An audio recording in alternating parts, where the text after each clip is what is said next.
अस्सलाम वालेकुम बेटा। अच्छा जी, अब हमारा नेक्स्ट टॉपिक है 12.5, जिसमें हमारे पास है टोटल इंटरनल रिफ्लेक्शन के बारे में। तो देखिए, हम इसे पढ़ते हैं कि हमारे पास टोटल इंटरनल रिफ्लेक्शन होता क्या है और इसमें क्या क्या चीज़ें आपने याद रखनी है।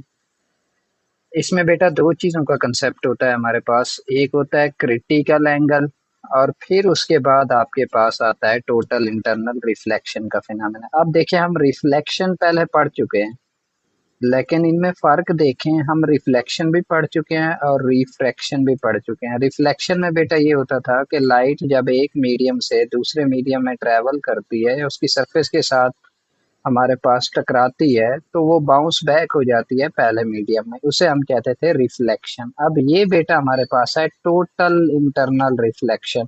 अब उसमें ये होता था कि कुछ रे का जो पोर्शन है हमारे पास, वो या अब्जॉर्ब हो जाता था, या जिसे हम कहते हैं कि वो थोड़ा सा रिफ्रैक्शन का फिनोमेना आ जाता था उसमें। इसमें अब हमारे पास ये होगा कि लाइट जो आप इंसिडेंट करा रहे हो वो टोटली रिफ्लेक्ट हो जाएगी हमारे पास, तो इसलिए इस फिनोमेना को नाम देते हैं टोटल इंटरनल रिफ्लेक्शन का। अब पहले इसे अच्छे तरीके से डायग्राम से समझें। आपकी डायग्राम भी वही बनी हुई है, ये वाली और हमारे पास ये वाली, लेकिन मैंने इनको ऐसे समझे, एक कंबाइंड फॉर्म में इमेज इसका डाउनलोड किया हुआ है, तो उससे इजीली समझ आ जाता है। अब देखें, ये हमारे पास बेटा कल हमने रिफ्रैक्शन का फिनोमेना पढ़ा था पूरा, कि एक रे होती है वो इंसिडेंट होती है। अब देखें, ये इंसिडेंट रे है हमारे पास, और फिर हमारे पास जब दूसरी सरफेस आती है, फॉर एग्जांपल ये एयर से गिलास हमारे पास जा रही है, तो रे रिफ्रैक्ट हो जाती है, बेंड हो जाती है, उसे कहते हैं हम बेटा रिफ्रैक्टेड रे। अब देखें, ये बेंडिंग ज्यादा भी हो सकती है, अब एंगल पर डिपेंड करता है ना, आप लेजर कैसे फॉल करा रहे हैं। इंसिडेंट एंगल जो आपका है उसी पर डिपेंड करता है। ये जैसे आप एंगल चेंज करेंगे, आपको पता है ये वाली रे भी चेंज हो जाएगी, इधर को आ जाएगी या इधर को भी जा सकती है हमारे पास। तो ये हमारा इंसिडेंट एंगल पर डिपेंड करता है, आप किस एंगल से फॉल करा रहे हैं लाइट को हमारे पास, तो उसी एंगल से वो रिफ्रैक्ट होगी। तो देखें, अब हमारे पास, हम तो समझ रहे हैं क्रिटिकल एंगल को। तो बेटा एक ऐसा एंगल जिस पर आप जब लाइट को फॉल कराते हैं, तो इंसिडेंट रे का ऐसा एंगल जिस पर रिफ्रैक्टेड रे जो आपकी है, देखें रे ऐसे रिफ्रैक्ट हो रही है, बेंड तो हो रही है, जिस पर रिफ्रैक्टेड रे का एंगल हमारे पास 90 डिग्री बन जाता है उसके रिस्पेक्टिव। अब एंगल तो हम बेटा किससे देखते होते हैं, नॉर्मल से, तो नॉर्मल से ही देखना है। ऐसा इंसिडेंट रे का एंगल जिस पर रिफ्रैक्टेड रे का एंगल क्या बन जाता है, 90 डिग्री, उसे बेटा हम कहते हैं क्रिटिकल एंगल। तो यहाँ से देखें, वाज़े नजर आ रहा है, आप यहाँ पर इंसिडेंट एंगल चेंज करते जाएं, चेंज करते जाएं, इधर को जाते जाएं, ऐसा समझें। तो ये पहले इधर आ जाएगी, फिर हमारे पास ये 90 डिग्री के पूरे एंगल पर आ जाएगी, तो इसे हम बोलते हैं क्रिटिकल एंगल। ये इंपॉर्टेंट डेफिनेशन है और इसकी एग्जांपल भी लिखनी होती है। आगे हम बहुत सारे फिनोमेना पढ़ेंगे, आप उनमें से जिसकी भी एग्जांपल लिखना चाहें। ऐसा एंगल इंसिडेंट रे का जिस पर रिफ्रैक्टेड रे, कितने एंगल पर हमारे पास रे रिफ्रैक्ट होती है, 90 डिग्री के एंगल पर। अब देखें, अब हम तो एंगल बढ़ाते जा रहे थे, अब अगर मैं मजीद एंगल बढ़ाऊं, मतलब क्रिटिकल एंगल से भी बढ़ा दूं, तो रे रिफ्रैक्ट नहीं होती। देखें, ये हमारा पहला मीडियम था ना जिसमें इंसिडेंट हमने कराई थी। अब मैंने देखें एंगल बढ़ा दिया है, क्रिटिकल एंगल से भी बढ़ा दिया, ये मेरा क्रिटिकल एंगल था, उससे भी बढ़ा दिया। तो अब जब बेटा हम एंगल क्रिटिकल एंगल से बढ़ा दें, तो देखें लाइट दोबारा पहले मीडियम में वापस आ गई है। इसे बेटा हम नाम देते हैं टोटल इंटरनल रिफ्लेक्शन का। तो ऐसा एंगल जिस पर हमारे पास रे टोटली बाउंस बैक हो जाए, हमारे पास वापस पहले मीडियम में आ जाए, उसे हम कहते हैं टोटल इंटरनल रिफ्लेक्शन का फिनोमेना। और ये होगा कब, जब हमारे पास एंगल क्रिटिकल एंगल से ज्यादा हो जाए। तो ये देखें, तीनों मैंने एक ही टाइप की हमारे पास डायग्राम्स बनाई हुई हैं, आपकी अलग अलग बनी हुई हैं, वहां से आप कंसेप्ट ले सकते हैं, हमारे पास बेसिक चीज यही है। तो अब मार्कर है हमारे पास इसमें चीजें। तो देखिए, रीडिंग करते हैं, कुछ भी ऐसा सच नहीं है इसमें मुश्किल, सिंपल। हमारे पास एक दो डेफिनेशन आएगी टोटल इंटरनल रिफ्लेक्शन की और क्रिटिकल एंगल की। तो देखिए, हमारे पास कहता है बेटा, when a ray of light travelling in denser medium. अब एक हमारे पास है रेयर, रेयर का मतलब होता है हल्का, डेंसर जिसमें मैटर ज्यादा हो, ऐसे समझे। तो ऐसा समझे, एयर से हमारे पास गिलास में जब आ रही है, तो एयर हमारे पास रेयर मीडियम है और गिलास क्या है, डेंसर मीडियम है, मैटर उसमें ज्यादा है। तो यही बात कर रहे हैं। When a ray of light traveling in a denser medium enters into a rare medium, अब डेंसर से रेयर की तरफ वो लेके आ रहा है, मतलब ऐसा समझें गिलास से हमारे पास एयर की तरफ आ रहे हैं। It bends away from the normal, तो हमें पता है लाइट बेंड हो जाती है, यही तो हमने रिफ्रैक्शन का फिनोमेना पढ़ा हुआ है, कुछ भी याद करने का नहीं है, सिर्फ रीडिंग करनी है। If the angle of incidence increases, अब जैसे आपको उधर बताया था, अगर मैं एंगल ऑफ इंसिडेंस इंक्रीज करता जाऊं तो क्या होगा, the angle of refraction also increases. अब यहां से आपकी स्टेटमेंट ऐसा समझे स्टार्ट हो रही है, हम जा रहे हैं क्रिटिकल एंगल की डेफिनेशन की तरफ। तो कहता है if the angle of incidence increases the angle of refraction also increases, हमारे पास एंगल ऑफ रिफ्रैक्शन भी इंक्रीज करेगा, ठीक हो गया जी। आगे कहता है for a particular value of the angle of incidence, अब हम जैसे इंक्रीज करते जाएंगे एक वैल्यू ऐसी आएगी इंसिडेंस एंगल की जिस पर क्या हो जाएगा, the angle of refraction becomes 90 degree, जिस पर जो एंगल ऑफ रिफ्रैक्शन बन जाएगा वो कितना बेटा बन जाएगा, 90 डिग्री बन जाएगा।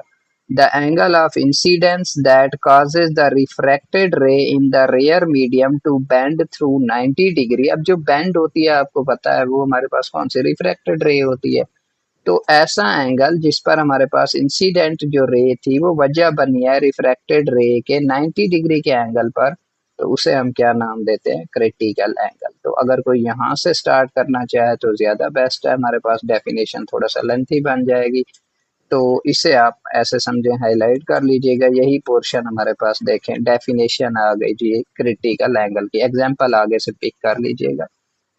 तो ऐसा एंगल जिस पर हमारे पास रिफ्रैक्टेड जो हमारे पास रे होती है वो 90 डिग्री पर बेंड हो जाती है, उसे हम कहते हैं क्रिटिकल एंगल। आगे देखें, अब टोटल इंटरनल रिफ्लेक्शन की तरफ आ रहे हैं। When the angle of incidence become larger than the critical angle, अब मैं एंगल ऑफ इंसिडेंस जो है 90 डिग्री से भी बढ़ा दूं तब रिफ्रैक्शन नहीं होगी, तो यही कह रहा है नो रिफ्रैक्शन ऑफकोर्स, तो हमारे पास रिफ्रैक्शन बिल्कुल भी नहीं होगी। The entire light is reflected back, the entire light is reflected back into the denser medium, तो पहले मीडियम में, फर्स्ट मीडियम भी आप कह सकते हैं, तो इंटायर लाइट जो पूरी की पूरी लाइट है वो वापस आ जाएगी पहले मीडियम में। तो यहाँ से लेकर यहाँ तक हमारे पास किसकी डेफिनेशन आ गई है, टोटल इंटरनल रिफ्लेक्शन की। तो जब हमारे पास एंगल ऑफ इंसिडेंस बढ़ा देंगे क्रिटिकल एंगल से भी तो रिफ्रैक्शन नहीं होगी, बल्कि लाइट पूरी की पूरी वापस आ जाएगी किसमें, हमारे पास पहले मीडियम में या डेंसर मीडियम में, जो भी आपने पहला मीडियम लिया था उसे हम बेटा नाम देते हैं टोटल इंटरनल रिफ्लेक्शन का। अब आ जाए इसकी एप्लीकेशन पर। अब समझें इनकी एप्लीकेशन को याद कैसे रखना है। बेटा आप जो भी हमारे पास प्रिज्म ले रहे हैं, जो भी चीज़ ले रहे हैं, उसमें आपने एक पैरा बस इस तरह का ही लिखना है कि हमारे पास इसमें हमने देखें पहले लाइट इस एंगल से फॉल कराई है, इस एंगल से फॉल कराई है, तो हमारे पास लाइट ने रिफ्रैक्शन शो की, फिर हम एंगल बढ़ाते गए। अब एंगल आपको याद होना चाहिए कि प्रिज्म के लिए कौन सा था, तो एक एंगल ऐसा आया जिस पर 90 डिग्री हमारे पास बन गई रिफ्रैक्टेड रे, वही चीज जो ऊपर हम पढ़ चुके हैं उसे हम बेटा नाम देते हैं क्रिटिकल एंगल का। अब हमने क्रिटिकल एंगल से जब एंगल बढ़ाया तो लाइट इंटायरली रिफ्लेक्ट बैक हो गई पहले मीडियम में, तो इसलिए ये हमारे पास प्रिज्म या जो भी चीज है ये टोटल इंटरनल रिफ्लेक्शन शो की है इस एंगल पर। तो बस यही आपने इसमें प्रूव करना होता है। एप्लीकेशन का मतलब होता है यूज हमारे पास कि कैसे उस चीज में टोटल इंटरनल रिफ्लेक्शन का फिनोमेना हुआ है, बस रटा नहीं लगाना होता है सच उसमें। तो यही देखना है आपने कि हमारे पास उसमें टोटल इंटरनल रिफ्लेक्शन हुई कैसे है, स्टोरी का पता वही आप लिख दें अपनी वर्डिंग में। तो इसकी जो डायग्राम बनी हुई है इसी के रिस्पेक्टिव आपको मैं एक वीडियो भी ऐड कर दूंगा, उसमें है प्रिज्म में कैसे हो रहा है। तो प्रिज्म में हमारे पास देखें तो कह रहा है कि ऐसी बहुत सारी हमारे पास डिवाइसेस हैं, ऑप्टिकल इंस्ट्रूमेंट है, जिसमें हम टोटल इंटरनल रिफ्लेक्शन का फिनोमेना देखते हैं। तो आप इनमें से दो ही याद रख लें, ऐसा समझें कि हमारे पास बहुत सारे ऑप्टिकल इंस्ट्रूमेंट हैं, जैसा कि हमारे पास कैमरा है, टेलीस्कोप वगैरह है, इसमें टोटल इंटरनल रिफ्लेक्शन का फिनोमेना हो रहा होता है। तो यही आपने इसमें इस सेंटेंस में से यही पिक करना है, सिर्फ इतने ज्यादा ये वाले लिखने की जरूरत नहीं है। आगे कहता है one of the angles of a right angle prism is 90 degree. तो राइट एंगल प्रिज्म जो आपके पास देखें, ये हमारे पास जो है इसका एक एंगल कहता है हमारे पास कितने का होता है, 90 डिग्री का, ये जो बना हुआ है। When a ray of light, अब मेन चीज यहाँ से स्टार्ट हो रही है, स्टोरी जो आपकी है वो हमारे पास यहाँ से स्टार्ट हो रही है कि कैसे हमने टोटल इंटरनल रिफ्लेक्शन कराना है। मेन स्टोरी यही है, बस ऊपर तो आप एक दो लाइन जो भी इसमें लिखना चाहें कि हमारे पास बहुत सारी डिवाइसेज, ऑप्टिकल इंस्ट्रूमेंट या डिवाइसेज होती हैं जिसमें टोटल इंटरनल रिफ्लेक्शन का फिनोमेना हम स्टडी करते हैं, जिसमें कैमरा, टेलीस्कोप और ये प्रिज्म वगैरह हो गए। तो फिर यहाँ से आप बेशक स्टोरी स्टार्ट कर दें। कहता है when a ray of light strikes a face of prism, अब इंसिडेंट रे की बात हो रही है, जो आप फॉल करा रहे हो, लेजर लाइट हो गई जो भी, वो जब हम प्रिज्म पर फॉल करवाते हैं तो क्या होता है, it इंटर्स the prism without deviation. Deviation का बेटा मतलब होता है टर्न करना, अपने असल रास्ते से वही हट जाना, बेंड हो जाना चीज का। तो कहता है ये हमारे पास प्रिज्म में इंटर होती है विदाउट डेविएशन, मुड़ेगी नहीं, देखेंगे सीधी जा रही है हमारे पास, तो डेविएशन मुड़े बगैर हमारे पास सीधा एंटर हो जाती है प्रिज्म में। अच्छा जी। And strikes the hypotenuse at an angle of 45 degree, तो ये हाइपोटेन्यूस के साथ स्ट्राइक करती है, किस एंगल के साथ, ये आपको पता है, राइट एंगल ट्रायंगल हमारे पास बनी हुई है, हाइपोटेन्यूस हमारे पास ये है, इसके साथ फॉल करती है और एंगल उसका कितना है, 45 degree. Since the angle of incidence 45 degree is greater than the critical angle of the glass, अब देखें यही चीज आपको याद रखनी थी। अब क्रिटिकल एंगल गिलास का कितना है, 42 डिग्री। अब ये एग्जांपल आ गई ना क्रिटिकल एंगल की, ये क्रिटिकल एंगल की जो आपने ऊपर डेफिनेशन पढ़ी थी, ये उसकी एग्जांपल में लिखा है।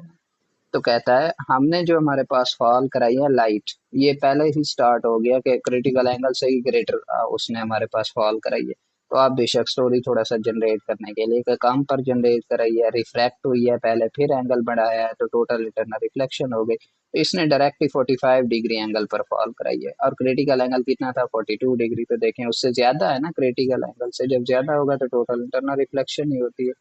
तो यही कह रहा है the light is totally reflected by the prism through an angle of 90 degree. तो लाइट जो हमारे पास है वो टोटल क्या हो जाएगी, रिफ्लेक्ट हो जाएगी हमारे पास 90 डिग्री पर।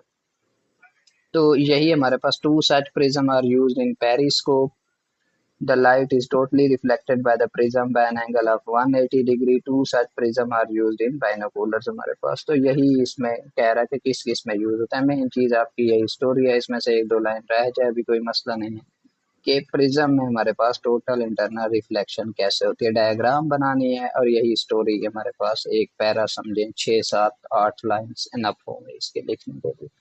उसके बाद बेटा यही इसकी सेकंड एप्लीकेशन हमारे पास है, ऑप्टिकल फाइबर। इसके जरिए हमारे पास जो कम्युनिकेशन हो रही है सारी ऑप्टिकल फाइबर्स के थ्रू, इसमें कैसे आपके पास टोटल इंटरनल रिफ्लेक्शन का फिनोमेना होता है वही हमारे पास स्टडी करेंगे। ये आपके पास उसने ऑप्टिकल फाइबर बनाई होगी, इसमें ये वाला देखिए, तो लाइट उसने इंसिडेंट कराई है, ये इंसिडेंट रे हमारे पास आई, तो देखें लाइट यहाँ से रिफ्लेक्ट हो रही है, टोटल इंटरनल रिफ्लेक्शन का फिनोमेना। तो इसमें अलग से भी शॉर्ट क्वेश्चन आता है, वो बता देता हूँ अंदर से ही हमारे पास। तो देखें total internal reflection is used in fibre optics which has number of advantages in telecommunication field. जो आपके सिग्नल वगैरह हमारे पास जा रहे होते हैं, वो जाहिर है मैसेज जो जा रहा है, देखें अगर वो तो लाइट की फॉर्म में जो मैसेज आपका ट्रैवल कर रहा है वो टोटली रिफ्लेक्ट होगा तो हमारे पास बिल्कुल सही जाएगा। अगर रिफ्रैक्शन का फिनोमेना होगा हमारे पास, या टोटल इंटरनल रिफ्लेक्शन नहीं होगी, तो लाइट के थ्रू ही आपका मैसेज जा रहा है ना, तो वो हमारे पास उसका कुछ पोर्शन क्या हो जाएगा, वेस्ट हो जाएगा, ज़ाय हो जाएगा, तो आवाज़ या जो भी आपके पास मैसेज जा रहा था वो सही तरीके से डिलीवर नहीं हो पाता है। तो टेली कम्युनिकेशन के लिए हमारे पास ये यूज़ होती है ऑप्टिकल फाइबर, बाकी भी इसके बहुत सारे एडवांटेजेस हैं। तो कहता है fibre optics consist of hair size threads of glass और plastic through which light can be travel. ये हमारे पास ऐसा समझें, एक कहता है हेयर साइज, जो हमारे पास हेयर की साइज के थ्रेड्स होते हैं इसमें, और एक गुच्छा समझ लें एक हमारे पास उसका, और इसमें से हमारे पास क्या करती है, ऐसे लाइट ट्रेवल करती है। अब इसके जो दो पोर्शन है ये अलग से शॉर्ट क्वेश्चन में आता है, तो यहाँ से आप बेशक स्टोरी स्टार्ट कर दें। पहली वाली लाइन तो खुद से वही कि ऑप्टिकल फाइबर जी इसमें टोटल इंटरनल रिफ्लेक्शन होता है, जाहिर है आप लिखिए उसी के एप्लीकेशन रहे हैं तो आपने ये तो लिखना है कि उसमें टोटल इंटरनल रिफ्लेक्शन होता है। और ये हमारे पास है क्या, ये इसका इंट्रोडक्शन आ गया। अब जो अलग से अंदर से इसका शॉर्ट क्वेश्चन बनता है वो यही है, कहता है the inner part of the fibre optics या optical fibre is called core that carries the light and an outer consent is called cladding हमारे पास। तो इसके दो पोर्शन है हमारे पास, एक होता है इनर पोर्शन, एक हमारे पास होता है आउटर पोर्शन। तो जो आपके पास इनर पोर्शन होता है उसे हम नाम देते हैं कोर का, और जो आउटर पोर्शन होता है उसे हम नाम देते हैं क्लेडिंग का। तो यही आपके पास शॉर्ट क्वेश्चन में आता है, what is difference between core and cladding. और एमसीक्यूज में भी देता है कि इनर पार्ट इसके उसको क्या नाम देते हैं और आउटर पार्ट को क्या नाम देते हैं। अच्छा जी, the core is made from glass और plastic of relatively high index of refraction. Index of refraction अगर सही तरीके से याद ना हो तो हाई रिफ्रैक्टिव इंडेक्स, जो हम पीछे पढ़ चुके हैं उसे बोलते हैं इंडेक्स ऑफ रिफ्रैक्शन भी कहते हैं, रिफ्रैक्टिव इंडेक्स भी कहते हैं। तो कहता है जो कोर हमारे पास होता है, ये शॉर्ट क्वेश्चन का अभी तक भी आंसर आ रहा है क्योंकि कोर के बारे में बता रहा है। The core is made from glass और प्लास्टिक। जो कोर हमारे पास पोर्शन होता है जो इन साइड वाला था, वो हमारे पास क्या होता है, ग्लास या प्लास्टिक का बना होता है, और उसका रिफ्रैक्टिव इंडेक्स भी क्या होता है, हाई। अब देखें इसकी क्या रीजन है, वही बात है, रिफ्रैक्टिव इंडेक्स हाई होगा तो लाइट ज्यादा बेंड होगी, अच्छे तरीके से बेंड होगी। हमने वही कहा था ना, रिफ्रैक्टिव इंडेक्स यही बताता है कि कितनी हमारे पास लाइट बेंड होगी मटेरियल में। आगे कहता है the cladding is made of glass और प्लास्टिक। तो ये जो हमारे पास आउटर पोर्शन था जिसे हमने क्लेडिंग का नाम दिया था, ये भी हमारे पास ग्लास या प्लास्टिक का बना होगा, but of relatively low refractive index. इसमें हमारे पास रिफ्रैक्टिव इंडेक्स इसका क्या होता है, लो होता है, ताकि लाइट हमारे पास अंदर ही रहे, बाहर की तरफ हमारे पास ना जा सके। अंदर ही ट्रैप करना होता है ना, लाइट को ट्रेवल कराना होता है, बाहर तो नहीं, वो सिग्नल फिर अगेन वेस्ट हो जाएगा। तो ये बेटा हमारे पास है, what is difference between core and cladding. तो दो पार्ट होते हैं ऑप्टिकल फाइबर के, इनर पार्ट को कोर कहते हैं, आउटर हमारे पास कंसेंट्रिक शेल शेल जो हमारे पास होता है, या आउटर पार्ट आप कह दें उसका, उसको क्लेडिंग कहते हैं। कोर का रिफ्रैक्टिव इंडेक्स हाई होता है और क्लेडिंग का रिफ्रैक्टिव इंडेक्स लो होता है, बस यही बात याद रखनी है इसमें। आगे देखें, अब अभी तक हमने ये तो नहीं बताया है टोटल इंटरनल रिफ्लेक्शन कैसे होती है। तो देखिए मेन चीज तो वही है, हमने एप्लीकेशन इसकी लिख भी वही रहे हैं। Light entering from one end of the core. अब देखें ये लाइट एंटर हो रही है तो जाहिर है इनर पार्ट से ही टकराना है, तो कोर से ही एंटर होनी है, इनर पार्ट से ही हमारे पास strikes the core cladding boundary. अब ये बाउंड्री है हमारे पास, इससे स्ट्राइक कर रही है, देखें वही स्टोरी पूरी बना रहा है, at an angle of incidence greater than the critical angle. देखें वही डेफिनेशन नहीं दिख रहा, अब हमारा एंगल ऑफ इंसिडेंस ग्रेटर होगा क्रिटिकल एंगल तो टोटल इंटरनल रिफ्लेक्शन होगी। तो यही बात कर रहा है, लाइट स्ट्राइक कर रही है आपने ग्रेटर देन, हम उसका एंगल था हमारे पास क्रिटिकल एंगल से, तो वो क्या हो गया, and is reflected back into the core. तो वो पहले हमारे पास मीडियम या पोर्शन में वापस आ जाएगी। इस तरीके से हमारे पास बेटा होता क्या है कि सिग्नल की फॉर्म में आपका ये मैसेज आ रहा है, देखें लाइट के सिग्नल की फॉर्म में आपका कोई मैसेज था या वॉइस थी, वो जा रही है लाइट की फॉर्म में कन्वर्जन की वजह से। अब वो हमारे पास जब स्ट्राइक करेगी, अगर कुछ लाइट यहाँ पर एब्जॉर्ब हो जाएगी या रिफ्रैक्शन हो जाएगी, तो वो मैसेज तो लाइट की फॉर्म में जा रहा था, तो उसकी वेवलेंथ तो चेंज हो जाएगी, स्पीड भी हमारे पास चेंज हो जाएगी। तो सारा मैसेज जो हमारे पास है, जो जैसा था वैसा बिल्कुल ही डिलीवर नहीं हो सकेगा, वेस्ट हो जाएगी इंफॉर्मेशन एनर्जी हमारे पास। जबकि टोटल इंटरनल रिफ्लेक्शन जितनी ज्यादा होगी उतना मैसेज का हमारे पास जो इंफॉर्मेशन है, डेटा है, वो वेस्ट नहीं होगा। तो यही कह रहा है, in this way light travels many kilometre with small loss of energy. हमारे पास इसमें भी ज़ाहिर है 100% एफिशिएंसी तो किसी भी चीज़ की नहीं होती, तो इसमें भी हमारे पास वेस्ट तो होगा लेकिन बहुत ही स्मॉल लॉस होता है। तो आगे देखें, कहता है in Pakistan optical fibre is being used in telephone and advanced communication system. तो पाकिस्तान में भी जो आपके पास कम्युनिकेशन सिस्टम के लिए यूज होती है वो ऑप्टिकल फाइबर ही होती है। अक्सर आप न्यूज़ वगैरह पे सुनते रहते हैं, हमारे पास जब सिग्नल या इंटरनेट का इशू हो जाता है कि वो जेर समंदर हमारे पास शार्क जो है ना वो केबल को कट कर गई है, वो ऐसे मीम्स वगैरह इसके रिलेटेड बनाई होती है। तो यही चीज़ हमारे पास होती है, ऑप्टिकल फाइबर हमारे पास इसका जाल बिछा होता है नीचे, तो इसी में इशू की वजह से हमारे पास सिग्नल में इशू आ जाता है। तो कहता है now we can listen thousands of phone calls without any disturbance. तो इसमें टोटल इंटरनल रिफ्लेक्शन हो रही है, इसलिए मैसेज सही तरीके से 1000 किलोमीटर दूर तक भी क्लियर हमें सुनाई देता है। तो देखें इसमें अगेन इतना बड़ा सा पैरा लिखा हुआ है, सिर्फ 6-7 बातें याद रखनी है। पहली बात यही कि ऑप्टिकल फाइबर जी बड़ी यूजफुल चीज़ है हमारे पास, इसमें हमारी सारी टेली कम्युनिकेशन इसी के थ्रू होती है। ऑप्टिकल फाइबर के दो पोर्शन होते हैं, एक को हम कोर कहते हैं, एक को हम क्लेडिंग कहते हैं। कोर इनर पार्ट होता है, क्लेडिंग आउटर पार्ट होता है। कोर का हमारे पास रिफ्रैक्टिव इंडेक्स हाई होता है, क्लेडिंग का लो होता है हमारे पास। अब आगे अपनी वही स्टोरी, टोटल इंटरनल रिफ्लेक्शन कैसे होती है जब हमारे पास क्रिटिकल एंगल ग्रेटर हो, जब इंसिडेंस एंगल हमारे पास ग्रेटर हो किससे, क्रिटिकल एंगल से। तो वो जब ग्रेटर से फॉल कराएंगे लाइट को उसके अंदर, तो हमारे पास वो टोटल इंटरनल रिफ्लेक्शन शो करेगी। इस तरीके से हमारा message without energy loss travel कर जाता है, पहुंच जाता है हमारे पास। और पाकिस्तान में भी हम टेली कम्युनिकेशन सिस्टम के लिए इसी को ही यूज करते हैं। तो ये आपने इसमें लिखना होता है। ये देखें प्रिज्म में हमारे पास टोटल इंटरनल रिफ्लेक्शन, ताकि इमेज आपके जहन में रहे, और जो आपकी डायग्राम बनी हुई थी बुक में बिल्कुल वही है हमारे पास। देखें ये प्रिज्म के थ्रू हमारे पास ऑप्टिकल फाइबर का था। देखें इसमें हमारे पास टोटल इंटरनल रिफ्लेक्शन शो करा रहा है। देखें लेजर लाइट का कैसे हमारे पास हम एंगल ऑफ इंसिडेंस चेंज कर रहे हैं, तो एंगल ऑफ रिफ्लेक्शन या टोटल इंटरनल रिफ्लेक्शन